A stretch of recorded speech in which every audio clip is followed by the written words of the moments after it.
लोकसभा चुनाव में उत्तर प्रदेश में इंडिया अलायंस को एक के बाद एक झटका लगते जा रहा है और नया झटका दिया है समाजवादी पार्टी के दो पूर्व सहयोगियों ने। पहले सहयोगी हैं समाजवादी पार्टी के पूर्व राष्ट्रीय महासचिव और एमएलसी रहे स्वामी प्रसाद मौर्य और दूसरी सहयोगी हैं अपना दल कमेरावादी की नेता और समाजवादी पार्टी के सिंबल पर चुनाव जीतने वाली पल्लवी पटेल। अब पहले बात कर लेते हैं स्वामी प्रसाद मौर्य की। स्वामी प्रसाद मौर्य कुछ समय पहले तक समाजवादी पार्टी के राष्ट्रीय महासचिव और विधान परिषद सदस्य थे। लगातार बयान देकर के विवादों में रहते थे, लेकिन स्वामी प्रसाद मौर्य अपने बयानों की वजह से जब ज्यादा विवादित हो गए तब अखिलेश यादव ने उन्हें उनके हाल पर छोड़ दिया और समाजवादी पार्टी से स्वामी ने विदाई ले ली। इसके बाद स्वामी ने अपनी एक नई पार्टी बनाई जिसका नाम है RSSP और समाजवादी पार्टी से अलग हुए स्वामी प्रसाद मौर्य लगातार ये कह रहे थे कि वो इंडिया अलायंस और कांग्रेस के साथ हैं और इसी वजह से वो कांग्रेस का समर्थन भी करते रहे और उम्मीद कर रहे थे कि कांग्रेस अपने कोटे से स्वामी को कम से कम एक सीट दे देगी।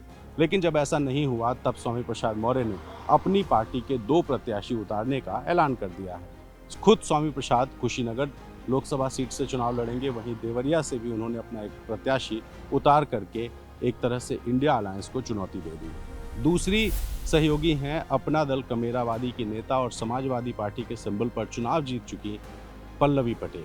पल्लवी पटेल भी समाजवादी पार्टी के समर्थन में थी, लेकिन राज्यसभा चुनाव से जो तल्खी सभा के साथ शुरू हुई उसके बाद अखिलेश यादव ने भी पल्लवी पटेल को उनके हाल पे छोड़ा और पल्लवी ने अपना अलग रास्ता चुन लिया। जब राहुल गांधी की यात्रा वाराणसी और चंदौली पहुंची थी तब पल्लवी पटेल वहां गई, राहुल गांधी के साथ यात्रा में शामिल हुई और वो भी उम्मीद कर रही थी कि कांग्रेस अपने कोटे से पल्लवी पटेल या उनकी मां कृष्णा पटेल को एक टिकट देगी। लेकिन जब कांग्रेस ने ऐसा नहीं किया तो अब पल्लवी पटेल ने AIMIM के अध्यक्ष असदुद्दीन ओवैसी के साथ हाथ मिला लिया है और यूपी में अब पल्लवी पटेल और ओवैसी मिल करके लोकसभा चुनाव लड़ेंगे।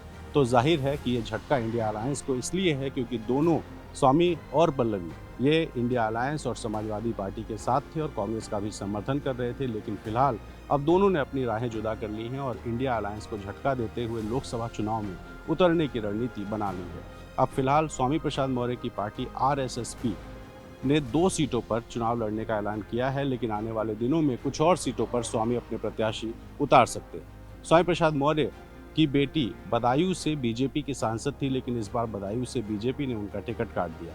अब सवाल ये कि क्या स्वामी अपनी बेटी को भी चुनाव लड़ाएंगे और कुछ और प्रत्याशी उतारेंगे, इसका जवाब आने वाले कुछ दिनों में मिलेगा। वहीं अगर बात कर ले ओवैसी की, तो ओवैसी इससे पहले यूपी में विधानसभा चुनाव भी लड़ चुके हैं और लोकसभा भी।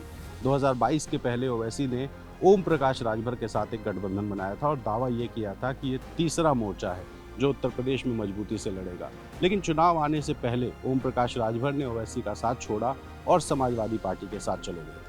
तब ओवैसी की पार्टी चुनाव लड़ी, लेकिन कहीं से भी जीत हासिल नहीं हुई थी। अब ओवैसी पल्लवी पटेल के साथ गठबंधन करके यूपी में लोकसभा चुनाव लड़ने की तैयारी कर रहे हैं। कितनी सीटों पर जीतेंगे ये तो कहा नहीं जा सकता, लेकिन जो वोट काटेंगे वो जरूर इंडिया अलायंस का वोट हो सकता है, ऐसा पॉलिटिकल पंडित मानते हैं। और कुछ इसी तरह की राजनीति स्वामी प्रसाद मौर्य भी करते नजर आएंगे, क्योंकि स्वामी प्रसाद मौर्य समाजवादी पार्टी और कांग्रेस के नज़दीक थे।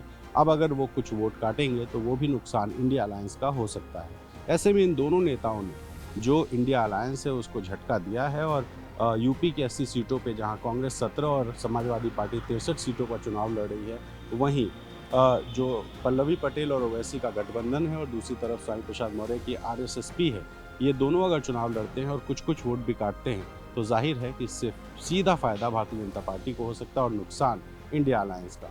अब इसका क्या असर होगा, कितना असर होगा, ये तो 4 जून को पता चलेगा, लेकिन ये तय हो चुका है कि राहुल गांधी और अखिलेश यादव की मुश्किलें उनके ही समर्थक बढ़ाने की तैयारी कर रहे हैं। लखनऊ से कैमरा पर्सन राजेश गुप्ता के साथ रणवीर, NDTV इंडिया के लिए।